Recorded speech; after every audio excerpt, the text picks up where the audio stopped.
भगवान की जय। प्यारे कृष्ण कन्हैया लाल की जय। श्री भक्तमाल में चरित्र चल रहे हैं हरिवल्लभ भगवान के प्रिय भक्तों के। और आज है चरित्र माता कुंती का। श्री कुंती जी। श्री कृष्ण के पितामह शूरसेन जी ने अपनी पुत्री प्रथा को अपनी बुआ के संतानहीन पुत्र कुंती भोज को दत्तक रूप में प्रदान किया।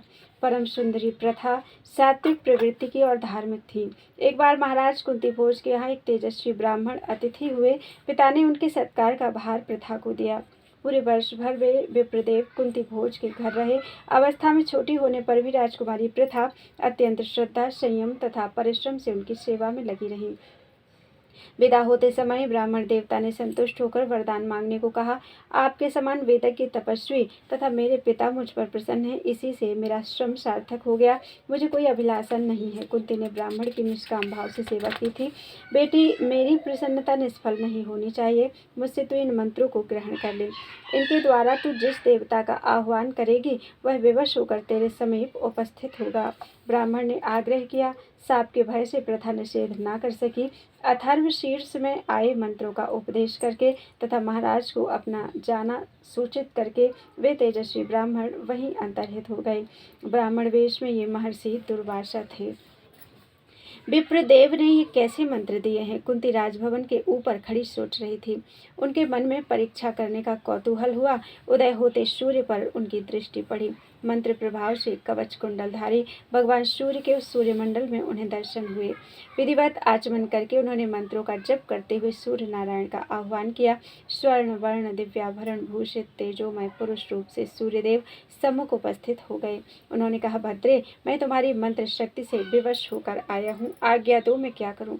कुंती ने प्रणाम करके प्रार्थना की। आप अपने धाम को पधारें। मैंने कौतूहल बस आपको बुलाया था। मेरा अपराध क्षमा करें। भगवान सूर्य ने कहा, देवता का आना व्यर्थ नहीं होना चाहिए। मुझे देखकर तुम्हारे मन में यह भाव आया था कि मेरे इन कुंडलों तथा कवच से भूषित अतुल पराक्रमी पुत्र हो, अतः मैं तुम्हें ऐसा ही पुत्र प्रदान करूँगा।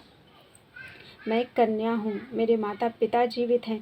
इस शरीर पर उनका अधिकार है। सदाचार ही लोक में श्रेष्ठ है और वह है अनाचार से शरीर को बचाए रखना। आप मेरे अपराध को क्षमा करके लौट जाएं। कुंती ने भीत होकर प्रार्थना की। भगवान सूर्य ने समझाया कि उनकी बात स्वीकार करके भी उनका कन्या भाव नष्ट नहीं होगा, वह सती ही रहेगी। कुंती ने इस पर सूर्य नारायण की बात स्वीकार कर ली। भगवान सूर्य ने योग शक्ति से उसके उदर में अपना अंश स्थापित किया। उसके कन्या भाव को दूषित नहीं किया। अंतःपुर में केवल एक धाय को पता था कि प्रथा गर्भवती है।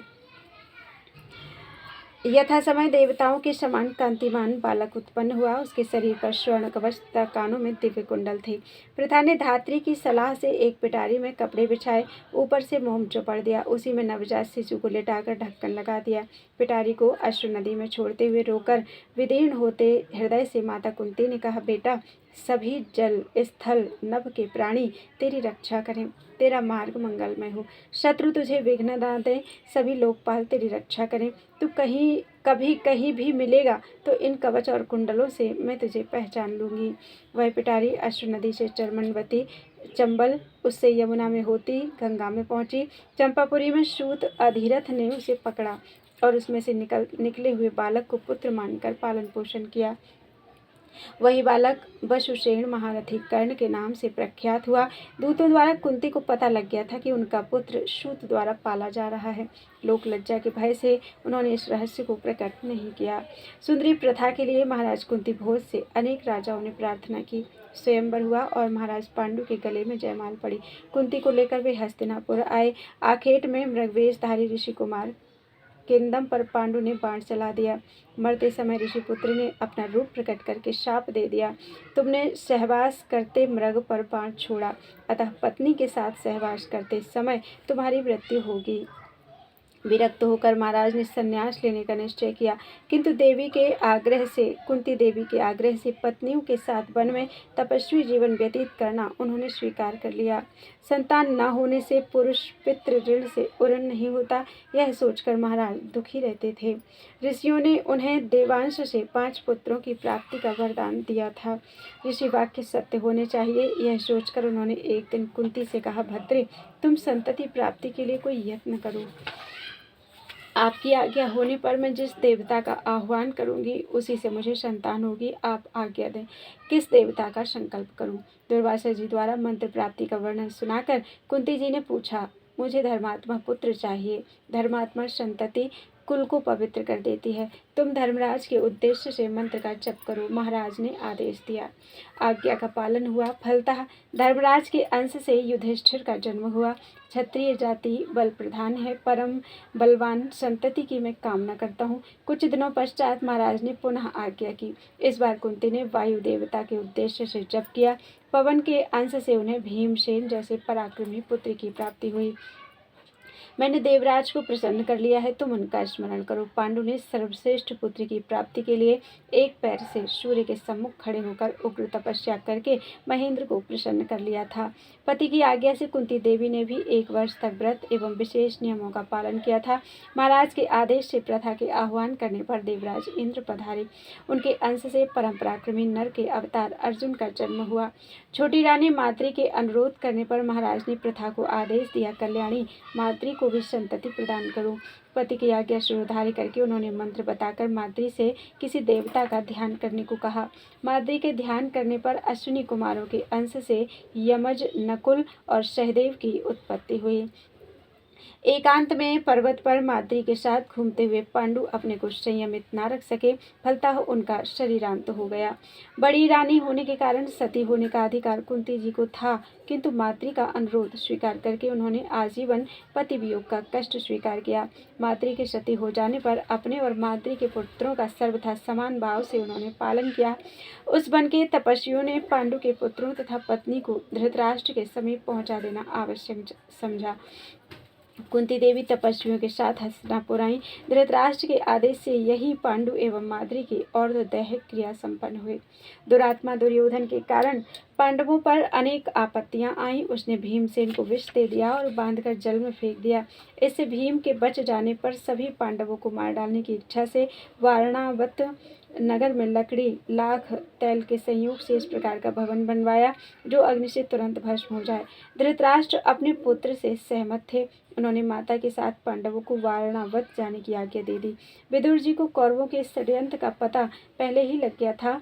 उन्होंने उस भवन से वन तक एक सुरंग बनवा दी थी। जाते समय युधिष्ठिर को संकेत से उन्होंने सब बातें समझा दी। दुर्योधन का सेवक पुरोचन लाक्षा भवन में अग्नि लगाने को नियुक्त था। 1 वर्ष पांडव वहां रहे। एक दिन रात्रि में स्वयं अग्नि लगाकर वे माता के साथ सुरंग से वन में चले गए। पुरोचन उसी अग्नि में भस्म हो गया। दैवात पांडवों से अन्न लेने एक भील स्त्री अपने 5 पुत्रों के साथ उसी दिन आई थी। सुरापान के कारण प्रमत्त हो वे लोग उसी भवन में अनजाने सोते रह गए थे। उनके जले शवों को देखकर लोगों ने समझ लिया कि माता के साथ पांडव अग्नि में जल गए।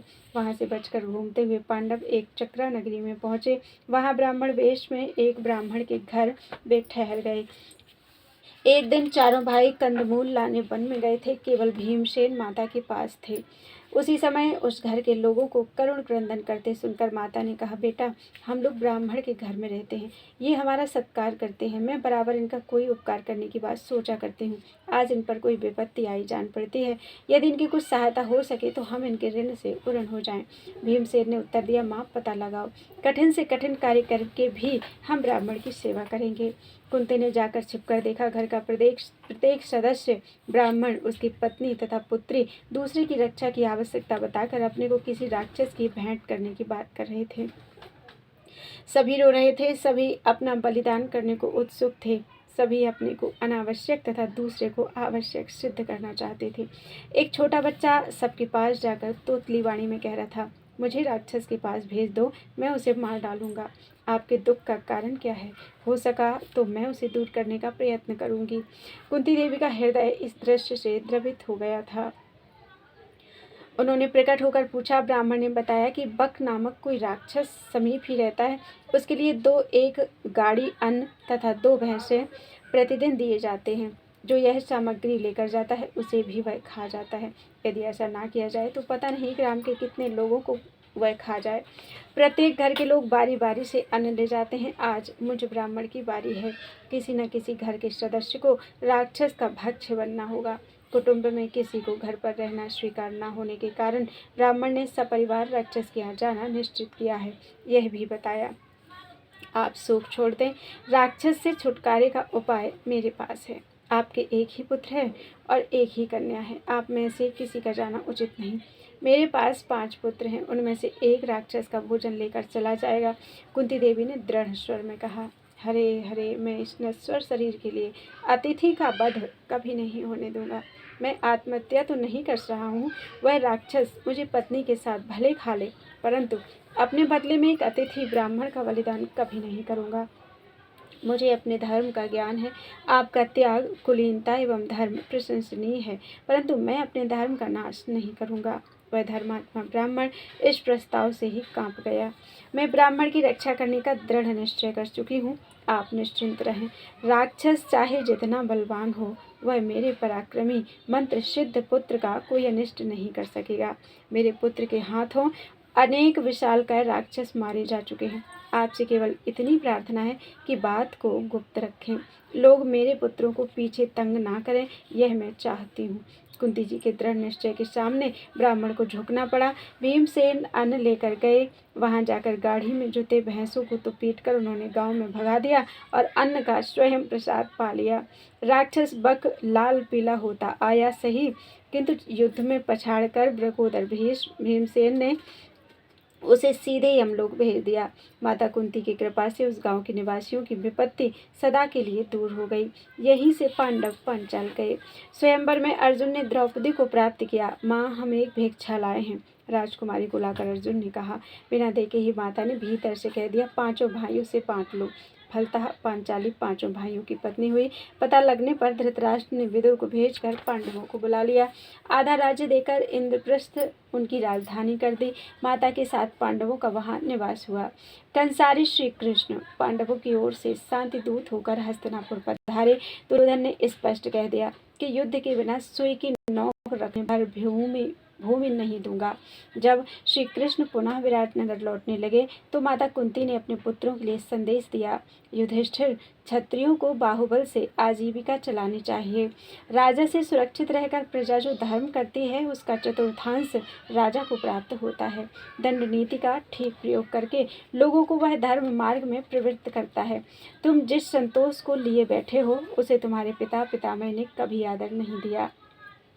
यह याचना तुम्हारे लिए उपयुक्त नहीं। भिक्षा ब्राह्मण मांगते हैं, वैश्य कृषि वाणिज्य से और शूद्र सेवा से आजीविका चलाते हैं। तुम क्षत्रिय हो, भुजबल से राज्य प्राप्त करो, यही तुम्हारी धर्म सम्मत आजीविका है। तुम सा पुत्र पाकर भी मैं दूसरों के टुकड़ों पर आश्रित हूँ, यह कितने कष्ट की बात है। द्यूत में हार कर पांडवों के बन जाने पर माता कुंती विदुर जी के यहाँ रहती थी। वे अपना पूरा समय भजन, पूजन तथा व्रतों में व्यतीत करती थी। उनका रहन सहन अत्यंत सादा था। अपने सब कार्य भी स्वयं कर लिया करती थी। उन्होंने श्री कृष्ण को विदुर का आख्यान सुनाकर फिर कहा, अर्जुन से कहा कि उससे मुझे बड़ी बड़ी आशाएं हैं। आकाशवाणी ने उसके जन्म के समय कहा था कि वह इंद्र के समान पराक्रमी होगा, भीम के साथ रहकर शत्रुओं का जय करेगा, सारे कौरवों को मारकर पितृ राज्य प्राप्त करेगा। मेरी इच्छा है कि देवताओं की वाणी सत्य हो। छत्राणियाँ जिस काम के लिए पुत्र उत्पन्न करती हैं उसका समय आ गया है। श्री कृष्ण से उन्होंने पुत्रों को उत्साहित करने तथा रक्षा करने का अनुरोध किया। बेटा, कर्ण को भी जलांजलि दो। युद्ध में मारे गए सभी स्वजनों को धर्मराज तिलांजलि दे रहे थे। रोती हुई माता कुंती ने उनसे अनुरोध किया, माँ, वह सूत पुत्र सदा हमसे द्वेष करता रहा, वह हमारे गोत्र का भी नहीं, हम उसे जल नहीं देंगे। युधिष्ठिर ने अस्वीकार किया, तुम नहीं जानते, वे महाभाग तुम्हारे ज्येष्ठ भ्राता थे। कुंती ने कर्ण के जन्म का परिचय दिया। हाय, हम यह पहले जानते तो इतना अनर्थ क्यों होता। हम उनके चरणों में सिंहासन निवेदित करके स्वयं सेवक बने रहते। हमने अपने ही ज्येष्ठ भ्राता को मार डाला। माँ, तूने यह बात मुझसे क्यों नहीं कही। धर्मराज अत्यंत शोकार्त होकर रोते हुए बार बार पूछने लगे, पुत्र, युद्ध आरंभ होने से पूर्व ही मैं उन सूर्यनंदन के समीप गई थी। वे उस समय जल में खड़े होकर संध्या कर रहे थे। उन्होंने अपने को अधिरथ का पुत्र कहकर मुझे प्रणाम किया। मैंने उन्हें बताया कि वे मेरे पुत्र हैं। भगवान सूर्य ने स्पष्ट वाणी में मेरा समर्थन किया। मैंने अनुरोध किया कि वे पांडवों के पक्ष में आ जाएं।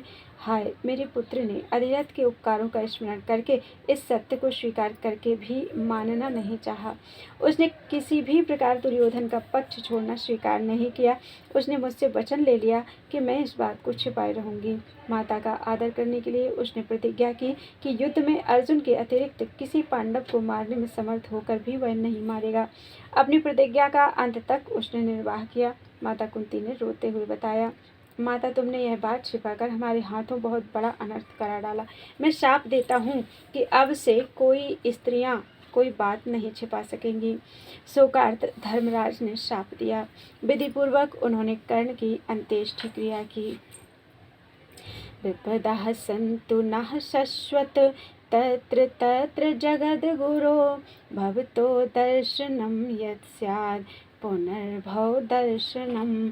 हे जगत गुरु, हे सर्वेश्वर, मुझ पर बार बार विपत्तियां आए क्योंकि उनमें आपका दर्शन होता है, स्मरण होता है जो मोक्ष को देने वाला है। माता कुंती ने भगवान श्री कृष्ण से यह वरदान मांगा जब वे हस्तिनापुर से युद्ध की समाप्ति के पश्चात द्वारका जाने लगे। विपत्ति का वरदान। माता कुंती ने बराबर विपत्तियों में रहकर यह अनुभव कर लिया था कि भगवान का सच्चा स्मरण विपत्ति में ही होता है। राज्य प्राप्त करके पांडवों ने धृतराष्ट्र का वही सम्मान रखा जो पहले था। धृतराष्ट्र की आज्ञा से ही वे सब कार्य करते थे। 15 वर्षों तक पांडवों ने धृतराष्ट्र के संरक्षण में राज्य कार्य किया। कुंती जी ने सदा गांधारी के अनुकूल आचरण किया और उनकी सेवा में लगी रही। अंत में धृतराष्ट्र ने वन में सपत्नीक रहकर तपस्या करने का निश्चय किया। महर्षि व्यास के समझाने पर युधिष्ठिर ने उनके वनवास के लिए सम्मति दे दी। अंत में पुत्रों का श्राद्ध करके धृतराष्ट्र वन को चले। सभी पांडवों की पत्नियां और परिजन पहुंचाने चले। माता कुंती गांधारी का हाथ पकड़े आगे आगे चल रही थी। युधिष्ठिर, भीम आदि ने माता से लौटने के लिए बहुत प्रार्थना की, पर कुंती अपने निश्चय पर अटल रही। धृतराष्ट्र तथा गांधारी ने भी कुंती को लौटने का आदेश दिया। अनेक प्रयत्न किए किंतु असफल हुए। सती कुंती वनवास का निश्चय कर चुकी थी। गांधारी उन्हें किसी प्रकार लौटा न सकी। वन में कुश की चटाई पर गांधारी के साथ माता कुंती रात्रि में सो रहती थी। वही जल तथा कंदमूल लाती थी। आश्रम भी वही स्वच्छ करती थी। सब प्रकार से वे धृतराष्ट्र तथा गांधारी की सावधानी पूर्वक सेवा करती थी। स्वयं अनेक प्रकार के व्रत उपवास किया करती थी। तीनों समय स्नान करके पति का स्मरण करती। इस प्रकार वन में अपना समय वे व्यतीत करने लगी। वन में युधिष्ठिर एक बार सपरिवार पूरे समाज के साथ मातृ दर्शन के लिए पधारे। इसी समय वहां भगवान व्यास जी भी आए। धृतराष्ट्र ने भगवान व्यास से अपने मृत पुत्रों को देखने की इच्छा प्रकट की। माता कुंती ने भी कर्ण को देखना चाहा। योग बल से व्यास जी ने सभी मृत पुरुषों को दिखा दिया। पूरी रात्रि वे मृतजन पांडवों के साथ मिलते जुलते तथा क्रीड़ा करते रहे। प्रातः गंगा में वे अदृश्य हो गए। भगवान व्यास ने आदेश दिया, जो स्त्रियां पतियों के समीप जाना चाहें वे गंगा में डुबकी लगा लें। पांडवों के हस्तिनापुर लौट आने पर कुंती जी गांधारी तथा धृतराष्ट्र के साथ हरिद्वार चली गईं। वहां तीनों कठोर व्रतों का आचरण करने लगे। एक दिन वन में दावाग्नि लगी देख तीनों ने आसन लगाया। योग के द्वारा प्राण निरोध करके उन्होंने शरीर छोड़ दिया। उनका वह शरीर दावाग्नि की भेंट हो गया। देवी कुंती जी के विषय में श्री प्रियादास जी एक कवित्व में इस प्रकार कहते हैं, कुंती कर तूती ऐसी करी कौन भूत प्राणी, मांगती विपत्ति जासो भाजे सब जन हैं। देखियो मुख चाहो लाल, देखे बिन ही साल, हो जी एक कृपाल नहीं दीजय वासवन है। देखी बिकलाई प्रभु आँखि भर आई, घेरी घर ही को लाई, कृष्ण प्राण तन धन है। श्रवण वियोग सुनि तनक न रह्यो, गयो भयो बपुन्यारो, अहो यही साचुपन है। अर्थात इस संसार में ऐसा कौन प्राणी है जो श्री कुंती जी के समान भगवान में प्रीति करे। जिस विपत्ति से सभी लोग दूर भागते हैं, उसी कुंती जी ने भगवान से मांगा कि मुझ पर सदा विपत्ति रहे। जिसमें आपका दर्शन होता है हे लालन, मैं सदा तुम्हारे मुखारविंद का दर्शन करना चाहती हूँ। बिना दर्शनों के हृदय में सूल लगने के समान दुख होता है। या तो आप निकट रहकर सदा दर्शन दीजिए, नहीं तो विपत्ति रूप वनवास दीजिए। ऐसी व्याकुलता देखकर भगवान की आंखों में आंसू आ गए। द्वारका को प्रस्थान करते हुए श्री कृष्ण को फिर घर को ही लौटा लाई। श्री कृष्ण कुंती के तन, धन और प्राण थे। भूमि का भार उतार कर भगवान निज धाम को चले गए। यह सुनते ही उनके वियोग में कुंती जी से थोड़ा भी नहीं रहा गया। तुरंत शरीर छूट गया। वे भगवत धाम को चली गईं। धन्य है, यही सच्चा प्रेम प्रण है। बोलो वृंदावन बिहारी लाल की जय, माता कुंती की जय। त्वदीयं वस्तु गोविंदम तुभ्यमेव समर्पयेत्। कथा विसर्जन होत है, सुनो वीर हनुमान। जो जन आए जहाँ से, तहाँ करो प्रस्थान। सियावर रामचंद्र की जय, उमापति महादेव की जय। वृंदावन कृष्ण चंद्र की जय, गोस्वामी तुलसीदास की जय। बोलो भाई सब संतन की जय, हनुमान जी महाराज की जय। गुरुदेव भगवान की जय, अपने गुरु माता पिता की जय। आज के आनंद की जय। जय जय श्री सीताराम, जय जय श्री राधे। हर हर महादेव। त्वदीयं वस्तु गोविंदम तुभ्यमेव समर्पयेत्।